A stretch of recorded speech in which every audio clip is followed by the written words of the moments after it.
ፍርሃት ዝምታን ይወዳል፣ በእሱ ላይ ይመገባል። እርዳታ ለመጠየቅ ስትፈራ፣ ስሜትህን ለመግለጽ ስትፈራ፣ ወይም ለራስህ ለመቆም ስትፈራ ጸጥታ እስር ቤት ይሆናል። ስቶይሲዝም ፍርሃት በእኛ ፍርድ ውስጥ ብቻ እንጂ በሁኔታ ውስጥ እንዳልሆነ ያስተምረናል። ኤፒክቲከስ እንዳለው ከእውነታው ይልቅ በምናብ እንሰቃያለን።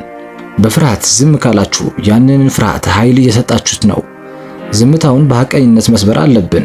የሚያስፈልጋችሁን ጠይቁ፣ እውነትን ተናገሩ። ድምፅን በተጠቀማችሁበት ቅጽበት ፍርሃት እየቀነሰ ይሄዳል። ስቶይሲዝም ስሜታዊ ስለመሆን አይደለም፣ ምክንያታዊ ስለመሆን ነው። ዝምታ ሰላም እንጂ ድንጋጤን ማግለል የለበትም። ድምፅህ ሌሎችን ማነሳሳት ሲችል፣ ስቶይክ ጥበብ ለማከማቸት ሳይሆን ለማካፈል እንደሆነ ተነግሮናል።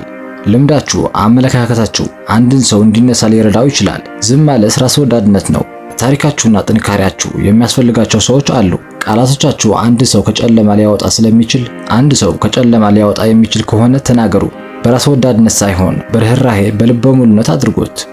የስቶይሲዝም ድምፅ የተረጋጋ መሰረት ያለውና ትርጉም ያለው ነው። ጮክ ብሎ ባይሆንም ግልጽ ነው። ዓለም ተጨማሪ ድምፅ አያስፈልገውም፣ ተጨማሪ እውነት ግን ያስፈልገዋል።